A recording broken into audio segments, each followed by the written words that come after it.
दिल्ली से यूपी और एमपी तक मीट शॉप को लेकर बवाल मच गया है। दिल्ली विधानसभा में नवरात्रि के दौरान मीट की दुकान बंद रखने का मुद्दा उठाया गया। उधर यूपी में भी नवरात्रि में मीट की दुकान बंद करने की मांग की गई है। अब यह मुद्दा एमपी तक पहुंच गया है और इसको लेकर बीजेपी ने मांग की है कि 9 दिन मीट की दुकान बंद रहेगी, तो इसमें किसी का कुछ नहीं बिगड़ेगा। आप ये रिपोर्ट देखिए।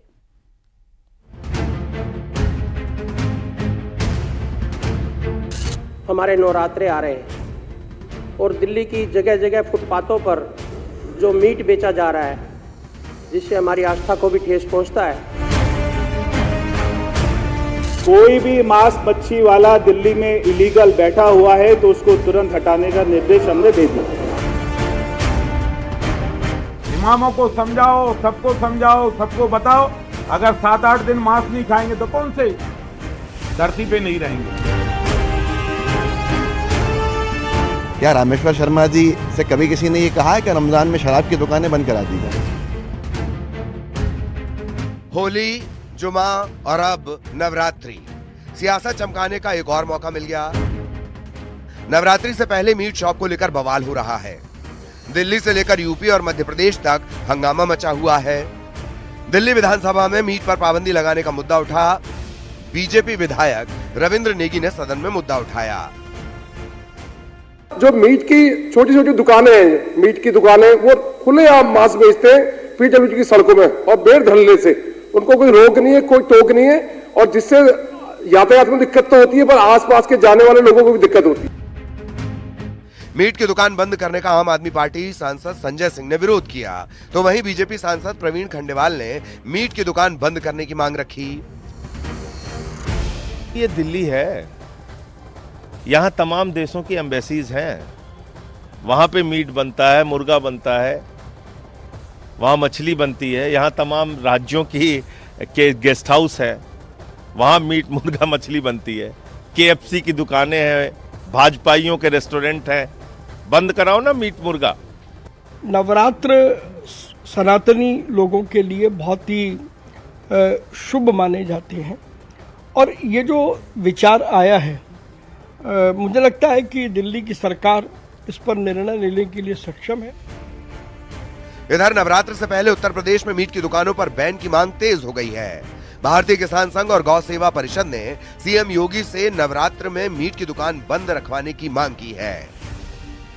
यूपी सरकार के मंत्री कपिल देव अग्रवाल ने नवरात्रि में मीट की शॉप बंद कराने की बात कही।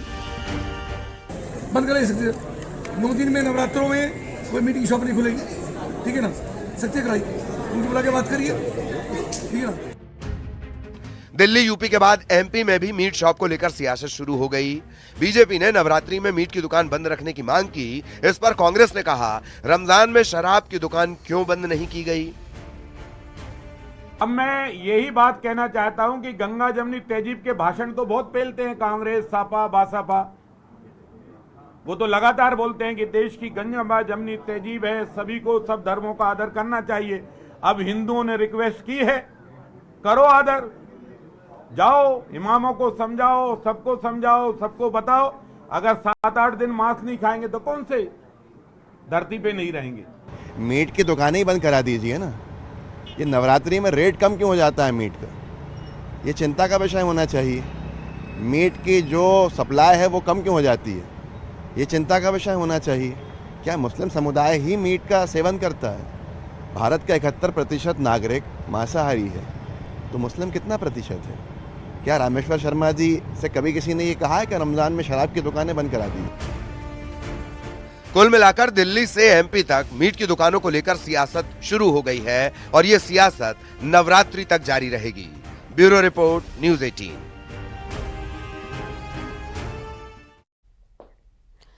यूपी के झांसी से जानलेवा स्टंट का एक वीडियो आया है सामने, जिसमें एक मोटरसाइकिल सवार युवक पैरों को हैंडल पर रखकर मोटरसाइकिल चला रहा है। वीडियो में युवक के हाथों में मोबाइल है, बिना हेलमेट चलती बाइक पर वो मोबाइल चलाते हुए जा रहा है। इस खतरनाक स्टंटबाजी का वीडियो लोगों ने अपने मोबाइल में रिकॉर्ड किया है, सोशल मीडिया पर पोस्ट किया है। वीडियो वायरल होने के बाद पुलिस स्टंटबाज की तलाश में इस वक्त जुट गई है। आप देखिए जरा, ये है वो वीडियो रील की खुमारी किस तरीके से आजकल लोगों के सर चढ़कर बोल रही है, वो इस वीडियो में साफ नजर आ रहा है। यातायात नियमों की यहाँ पर धज्जियां उड़ाई जा रही हैं, बाइक पर स्टंटबाजी की जा रही है। थोड़ा सा भी अगर बैलेंस बिगड़ा तो आसपास जो गाड़ियां जा रही हैं उन्हें भी इसका बड़ा खतरा है। पहले तो हेलमेट नहीं पहना हुआ है, ऊपर से बाइक पैरों से चला रहा है, हाथों से नहीं चला रहा है, बाइक में बैठा हुआ है, न सर पर हेलमेट है, फोन चलाता हुआ नजर आ रहा है। ये युवक ने किस तरीके से नियमों की धज्जियां उड़ाई हैं और लोगों के लिए खतरा बना हुआ है। अब इस वीडियो के वायरल होने के बाद पुलिस इसकी तलाश कर रही है और जल्दी इस स्टंटबाज को पुलिस की गिरफ्त में आप देखेंगे। युवक ने सारी हदों को पार करते हुए ये वीडियो बनाई है। सड़क पर स्टंटबाजी का ये वीडियो सोशल मीडिया पर वायरल हो रहा है।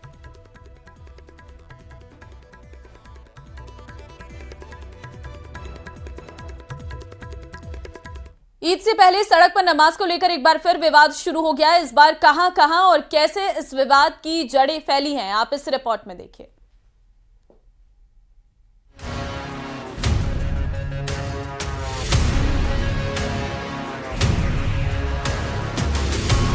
ईद से पहले नमाज पर नया विवाद।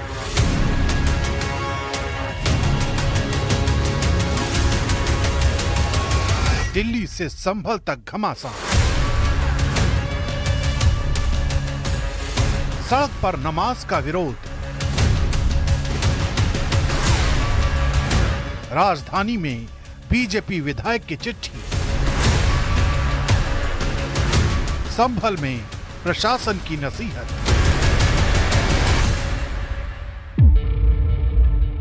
ईद से ठीक पहले देश की राजनीति में एक बार फिर नमाज विवाद की एंट्री हो गई है। इस बार दिल्ली में बीजेपी के विधायक करनैल सिंह ने सड़क पर नमाज को लेकर अपनी आपत्ति दर्ज कराई है और इस सिलसिले में दिल्ली के पुलिस कमिश्नर को चिट्ठी लिखी है।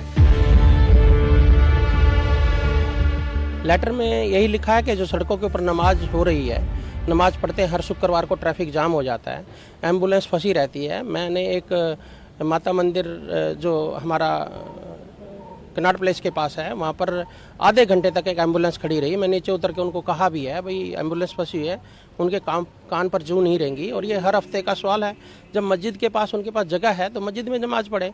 ऐसा नहीं हम किसी कानून के विरोधी हैं, अपने कानून का पालन करें, ट्रैफिक व्यवस्था को ठीक से चलने दें, क्योंकि ट्रैफिक व्यवस्था में सिर्फ हिंदू ही नहीं है, मुसलमान भाई भी हैं, उनके दूसरे धर्मों के लोग भी हैं। लेकिन आम आदमी पार्टी के विधायक जुबैर अहमद ने आरोप लगाया है कि बीजेपी धर्म की राजनीति कर रही है। कभी अजान से दिक्कत होती है, कभी नमाज से दिक्कत होती है, कभी मीट की दुकानों से दिक्कत होती है। इनको दिक्कत ही दिक्कत है, इनको कुछ नहीं है। जब मुद्दे की बात नहीं करनी होती, लोगों को डाइवर्ट करना होता है, तुम्हारे पास बताने के लिए कुछ नहीं होता, तो धर्म की राजनीति पे ये लोग आ जाते हैं। हाँ, निश्चित रूप से माँ की पूजा हो और नवरात्रों का कार्यक्रम मनाया जाता हो और मीट तक क्या शराब शुरू मच्छी ये अंडे वगैरह, हम इसके बिल्कुल निश्चित रूप से इसके पक्षधर नहीं है, नहीं होना चाहिए। और जहाँ जहाँ मीट की दुकानें खुली हैं उनको नवरात्रों में आपस में भाईचारे को रखते हुए उन लोगों को बंद करना चाहिए। उधर संभल में भी मुस्लिमों से छतों पर या सड़क पर नमाज न पढ़ने की अपील की गई है। कोतवाली संभल परिसर में आज शांति समिति की बैठक की गई, जिसमें सभी वर्गों और धर्मों के लोग उपस्थित थे। उन्हें स्पष्ट रूप से अवगत कराया गया और सुनिश्चित किया गया है कि मस्जिद एवं ईदगाह के अंदर ही नमाज अदा की जाएगी और परिसर के बाहर सड़क पर कोई भी नमाज अदा नहीं की जाएगी और सड़क पर लोग बैठकर नमाज अदा नहीं करेंगे। और साथ ही बिजली पानी की कुछ समस्याओं के बारे में भी उनके द्वारा अवगत कराया गया है, जिन्हें भी समय रहते हुए पूर्ण करा लिया जाएगा। हमारा पर्पज यह प्रशासन का कोई भी अधिकारी कोई भी ये नहीं चाहेगा कि मेरे रहते हुए हमारे रहते हुए कोई बवाल हो या कोई दिक्कत हो या किसी भी तरह की समस्या हो, वो आपको भी झेलनी पड़ेगी, वो हमें भी झेलनी पड़ेगी। और हमने निष्पक्षता से यदि हम काम करते हैं तो उसे उस तरह से ना लिया जाए, उसमें कोई राजनीति ना करी जाए, क्योंकि हम राजनीति से बिल्कुल प्रेरित नहीं। इसमें लोगों को निर्देश दिया गया है कि आपसी सौहार्द बनाए रखें और एक दूसरे का सहयोग करें। जो आने वाले त्योहार है, नवरात्रि है और ईद है और रामनवमी है, तो इस पे सभी लोग जो है अपना सौहार्द बनाए रखते हैं। उसके अलावा लोगों के द्वारा बिजली, पानी और वही नाली और साफ सफाई को लेकर छोटी छोटी समस्याएं उठाई गई, उनके निराकरण के लिए संबंधित विभाग को निर्देशित कर दिया गया है। वैसे सड़क पर नमाज विवाद की लहर कोई नई नहीं है। पहले भी सार्वजनिक जगहों पर नमाज का विरोध होता रहा है, लेकिन इस बार ठीक ईद से पहले इस विवाद ने तूल पकड़ा है। देखना है कि इसका असर क्या होता है।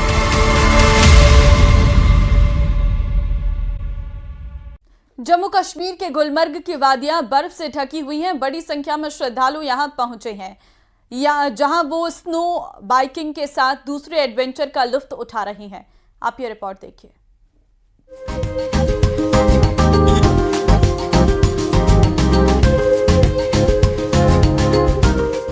कुदरत ने गुलमर्ग को खूबसूरती से नवाजा है। यहाँ हर साल लाखों की तादाद में पर्यटक पहुँचते हैं। गुलमर्ग इन दिनों भी सैलानियों से गुलजार है। गुलमर्ग में स्नो बाइक की सवारी सैलानियों को एडवेंचर का मौका देती है। वहीं गोंडोला की सवारी के बिना भी सैलानी वापस नहीं लौटते। गुलमर्ग के किंगडोरी में स्नो बाइकिंग का अनुभव तो सैलानी करते ही हैं, साथ में यहाँ की प्राकृतिक सुंदरता का भी एहसास करते हैं। सुबह से ही सैलानियों की भीड़ देखने को मिलती है। हमारे साथ आते हैं, वो पूरा गाइड करते हैं कैसे करना है, क्या करना है, तो वो ज्यादा सेफ रहता है और ऐसा भी नहीं है कि कोई नहीं करने देता। सब बहुत ही ज्यादा हेल्पफुल है, तो a very good experience, wonderful experience. बाकी सब टूरिस्ट वहाँ अटके हुए हैं, आप यहाँ पहुँचे, क्या कहना चाहिए? हम सब पहुँचे हैं, आप भी तो इधर है, बाकी लोग भी हैं वहाँ अटके। डरते हैं? डर तो नहीं? नहीं, बहुत मजा आया हमको, और स्नो भी गिर रहा है, इसलिए हमारा आनंद और बढ़ गया है। गुलमर्ग में कई लोग स्नो बाइकिंग के पेशे से जुड़े हुए हैं। कश्मीर के ऊपरी इलाकों में बर्फबारी से पर्यटन से जुड़े लोग भी बेहद खुश हैं। वहीं सैलानियों को शहर के शोर से दूर वादियों में सुकून की अनुभूति हो रही है। हमने फॉरेन क्यों जाना चाहिए यार, इतना खूबसूरती है इंडिया में। हाँ, बहुत, हम पूरी फैमिली के साथ आया हूँ, बहुत एंजॉय किया हूँ। यहाँ का लोग भी बहुत इतना ही खूबसूरत है, खाना भी बहुत टेस्ट है। तो बहुत अच्छा एक्सपीरियंस है, और मैं तो डर रही थी, हाँ आने के लिए डर रही थी, लेकिन आने के बाद मुझे इतना अच्छा लगा ना, मैं कहीं सही स्वर्ग में आई हूँ, ऐसा लगा। इस तरह सैलानी जहां स्नो बाइकिंग का लुत्फ ले रहे हैं, तो वहीं कुदरत के खूबसूरत नजारों को अपने कैमरे में कैद भी कर रहे हैं। Bureau report, news 18। अयोध्या में रामनवमी की तैयारियां जोर शोरों से चल रही हैं। रामलला के जन्मोत्सव को लेकर रामनगरी में उत्साह है। रामनवमी के दिन रामलला का सूर्य तिलक भी होगा, लेकिन मंदिर ट्रस्ट की ओर से बताया गया है कि इस रामनवमी से हर दिन रामलला का सूर्य तिलक होगा और इस तरह की परंपरा स्थायी हो जाएगी।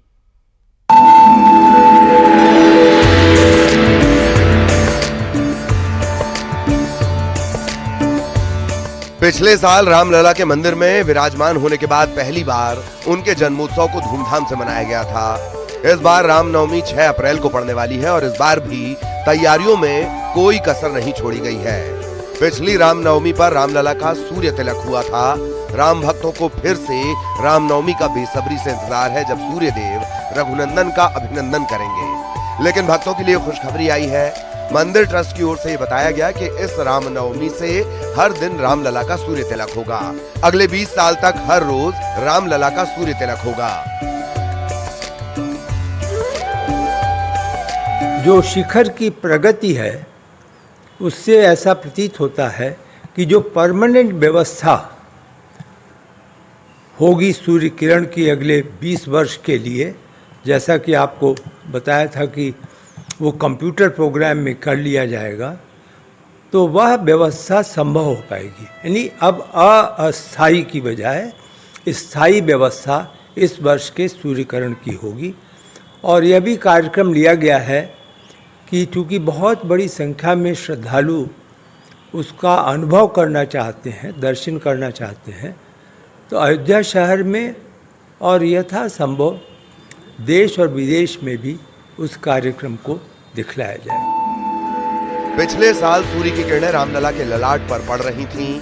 ये अद्भुत तस्वीरें पूरे देश ने देखी। पूरा देश भाव विभोर था। अयोध्या की धरती पर रामलला का सूर्याभिषेक आस्था और विज्ञान के संयोग से संभव हो पाया था। सूर्याभिषेक के लिए ऑप्टो मैकेनिकल सिस्टम तैयार किया गया है। दोपहर 12 बजे प्रक्रिया शुरू होगी। राम मंदिर के सबसे ऊपरी तल पर रिफ्लेक्टर है। पहले सूर्य की किरण रिफ्लेक्टर पर पड़ेगी। किरणें 90 डिग्री पर रिफ्लेक्ट होकर दर्पण पर गिरेंगी। दर्पण से सूर्य की किरणें फिर रिफ्लेक्ट होंगी। इसके बाद पीतल के पाइप के साथ 90 डिग्री पर मुड़ेंगी। सूर्य की किरणें नीचे की ओर जाएंगी। रास्ते में 3 लेंस लगाए गए हैं। दूसरी मंजिल से किरणों की तीव्रता बढ़ जाएगी। बाद में सूर्य की किरणें 2 और लेंस से गुजरेंगी। किरणें पाइप के दूसरे छोर के दर्पण पर पड़ेंगी। दर्पण रामलला के सामने 60 डिग्री के एंगल पर लगा है और इसके बाद रामलला का सूर्याभिषेक होगा। राम मंदिर के दर्शन के लिए रोजाना बड़ी संख्या में श्रद्धालु पहुंच रहे हैं। वहीं राम दरबार की स्थापना मई के महीने में होगी। तो अयोध्या के हर घर में भगवान के जन्मोत्सव की होगी धूम। जगह जगह तोरण द्वार बनाए जाएंगे, नगर को सजाया जाएगा। जन सहभागिता से भगवान रामलला के जन्मोत्सव को बेहद खास और भव्य बनाया जाएगा।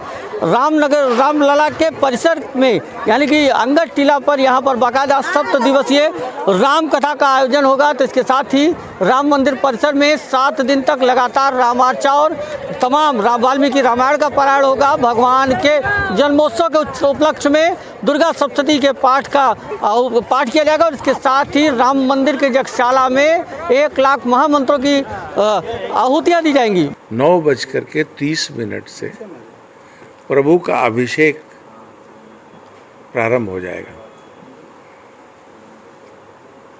10:30 बजे तक अभिषेक चलेगा। अभिषेक के पश्चात कुछ क्षणों के लिए पर्दा आएगा, पट बंद होंगे। उसके बाद कटिवस्त्र धारण करने के बाद प्रभु का श्रृंगार प्रारंभ हो जाएगा। श्रद्धालुओं के लिए पास की व्यवस्था की जाएगी। राम मंदिर के बारे में अहम जानकारी भी सामने आई है। राम मंदिर के भवन निर्माण का अधिकतर कार्य इस साल के आखिर तक हो जाएगा। क्योंकि ऑडिटोरियम का कार्य तो बहुत बड़ा है, उसको छोड़ करके सभी कार्य दिसंबर 2025 में पूर्ण हो जाएंगे। तो आप यह विश्वास कर सकते हैं कि वर्तमान में जो योजना मंदिर निर्माण और उससे संबंधित भवनों की है और श्रद्धालुओं को सुविधा देने की है, वह कार्य पूर्ण कर लिया जाएगा। रामनवमी हर साल चैत्र मास के शुक्ल पक्ष की नवमी तिथि को मनाई जाती है, जिसे लेकर अयोध्या में भारी उत्साह है। अयोध्या से न्यूज़ 18 के लिए निमीश गोस्वामी की रिपोर्ट।